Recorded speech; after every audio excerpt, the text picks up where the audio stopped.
Statman, on a level, you could be the greatest individual in football. Here we go. Manchester United are going to sign Casemiro for a fee around 60 million euros plus 10 million add-ons.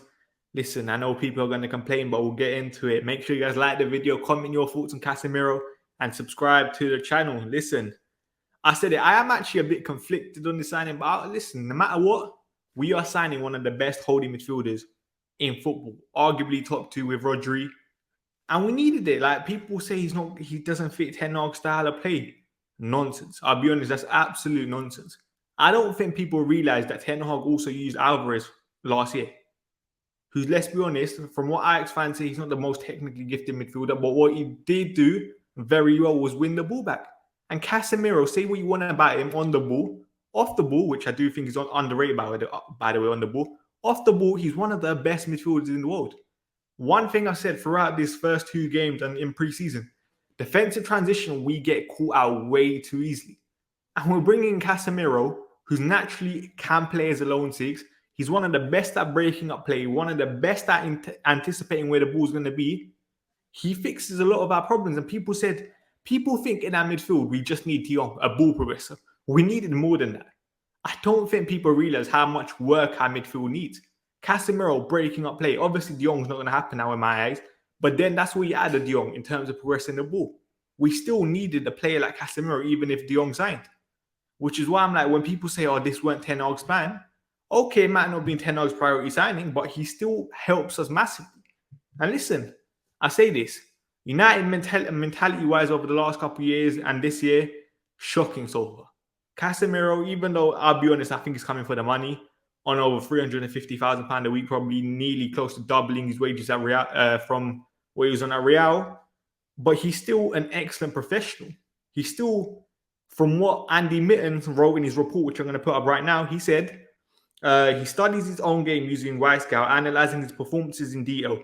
He studied Kylian Mbappe ahead of a game against Paris Saint-Germain, and in the actual match, correctly anticipated what he was going to do. He talks to Ancelotti about tactics.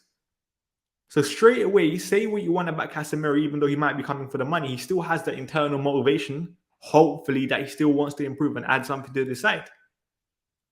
So it's still a massive, massive help. Obviously, length of contract, I do think 4 years plus another year, that is a bit long, considering he's going to be 30, or he's 30 now, on what, over £350,000 a week. But listen, United are desperate. All of a sudden, money is available now from the Glazers, which is why I said it's so frustrating. We made a bid for Anthony, 80 million euros it was. Where's all this money coming from? You've had all this money. You could have done this at the start of the window, but all of a sudden now the pressure's on to the Glazers, and now that's when they want to act.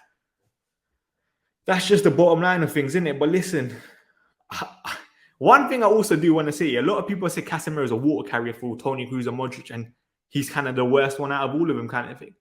I said this. There's a reason that trio is the best in world football over so many years now. They've all had their part to play. They've all made each other better. Casemiro's ball-winning ability, Toni Kroos' passing, Luka Modric's ability to carry the ball. They've made each other good. There's no... Toni Kroos will not be able to be the same player without Luka Modric, without Casemiro. That's why they've worked so well together. So that's where people need to start putting more respect on Casemiro's name. I do think the age thing, I said this, it is interesting from a United point of view. Because Ralph, when he was at the club, also did say that we need to be buying players in the first year of our contract, second years, or first/second contract kind of thing. And Casemiro is on the opposite end. He's coming for a big payday, let's be honest.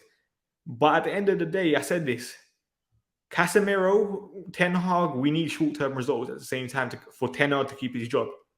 And Casemiro is a player that will help and improve us straight away. There's no... In my eyes, there can't be an adaptation period. You're buying a world-class player, a player that's top 2 in his position. Would I prefer someone younger? Yeah, because let's be honest, we're not winning anything within the next 3 years. Would I have preferred someone that can grow with the rebuild? Yeah.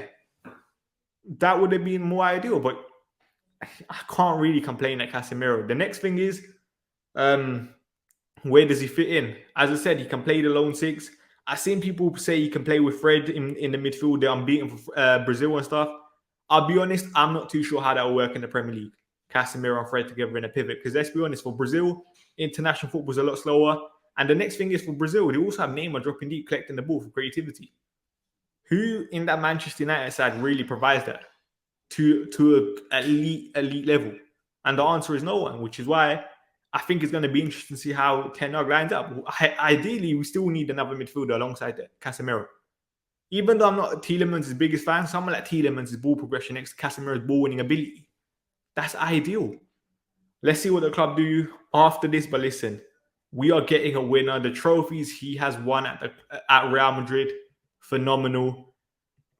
Let's see in it. Let's see. As a football fan as a whole, obviously, it's a shame seeing that trio break up: Toni Kroos, Luka Modric, Casemiro. But the idea that some people are calling finish as well, nonsense. I've seen some people, a lot of rival fans are downplaying this signing. Let's not act like Casemiro weren't man of the match in the last final against Frankfurt. You still have to put respect on Casemiro's name. And at the end of the day, from United point of view, this is the end of McFred, hopefully. Or it better be, because you never know with these lot. But that's the best thing in it. This is the end of McFred. We are getting a winner. And at the end of the day, we're just going to have to hope, even though he's coming for the money, that he still has a bit of motivation and that drive to still help us win and get us where we want to be. But at the end of the day, he still glazes out, people. He still glazes out. I hope the message is not being lost in the signing, because that's what I've been saying before. Because normally the Glazers sign someone like a Bruno Fernandes and everyone goes silent on the Glazers. On Monday, empty Old Trafford, that still better happen. But let's see in it. Let's see. I'm overall, listen, this is a good signing, innit? This is a good signing. I can't complain. It benefits all parties. Real got a good fee. United got an excellent player. Let's see in it. Let's see. But listen, big up everyone for watching. Make sure you guys like the video. Comment your thoughts on Casemiro, because I know a lot of you are going to be buzzing. And subscribe to the channel. And I'll be back soon.